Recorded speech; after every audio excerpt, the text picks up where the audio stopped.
Go. Do you like puzzles, Mr. Wolf? Ray King has been murdered.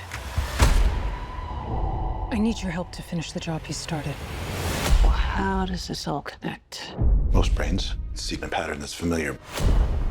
My brain doesn't work that way. So let's go back to 2016 for a second. I don't think that anyone ever thought that the Ben Affleck-led action flick from that year would be The Accountant and not Batman v Superman. But here we are, 9 years later, and not only is the taxman still collecting, but so is Affleck, who may just have the action hero he's been looking for his whole career here in the character of Christian Wolf. For a refresher, Wolf is a forensic accountant who used to work for the mob before it was revealed that he's now a do-gooder of sorts, using information he gleans on jobs to help the feds take down violent criminals. He also happens to be an autistic savant, which proves beneficial in his job working with numbers, and he's proficient in martial arts and weapons training as well. But what's really working about the character, and thus far the series so far, is that as it's been created by writer Bill DeBuque and director Gavin O'Connor, this is not just another John Wick clone.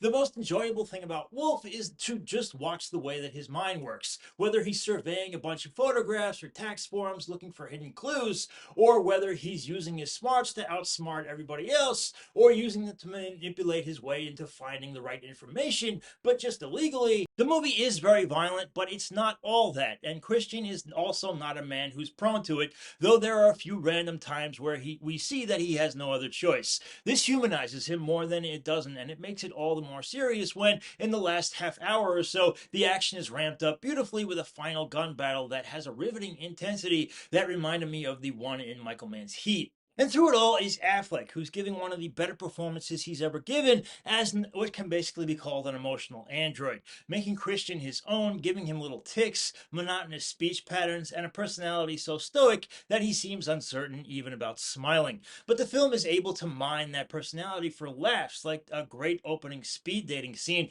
but also finds humanity in someone who's struggling with and does want a broader understanding of a relationship, whether with a friend or otherwise. And that's what makes John Bernthal's role in this not just enjoyable, but so genial and maybe even a little surprisingly heartwarming. Bernthal plays his brother Braxton, and Braxton is every bit as abrasive, aggressive, and hostile as Christian is stoic. These guys are two sides of the same coin, wounded and lonely, and watching them come together, chiding each other like brothers do, bonding, and finding some understanding makes for a buddy pairing that comes with some nice comedy, but also some surprising heart. Plot is really just an excuse for these guys to team up. It involves Christian first teaming up with Mary Beth Medina, who's played by Cynthia Addai Robinson. She was the agent from the financial crimes who investigated him in the last movie. She needs his help now. She has a case involving Central American refugees and a mystery woman played by Danielle Pineda, which she is trying to solve, and soon Braxton is part of the case too.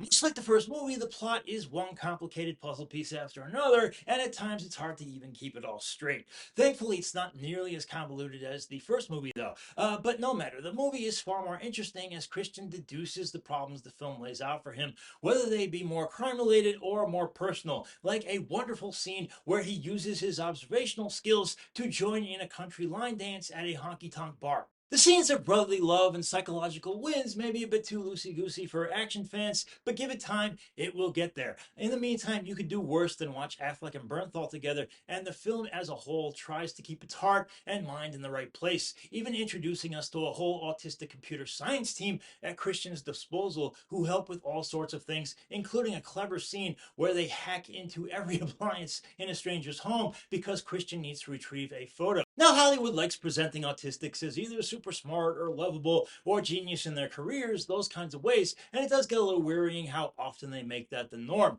But The Accountant, while impressed with their prowess, is also not immune to their struggles, and it presents them lovingly enough, especially with a terrific performance from Affleck, a funny performance from Bernthal. These two are fantastic together. They are the reason to see this movie, and they are also the reason why I think we're going to be seeing them many times again in future installments of this series. I think that's why I'm going to give this one a B, guys. But that is my opinion. I'd love to hear yours. Let me know down below there. Also, if you could, click that like button, click that subscribe button, and I do hope to see you back next time. I thank you so much for watching. Bye-bye.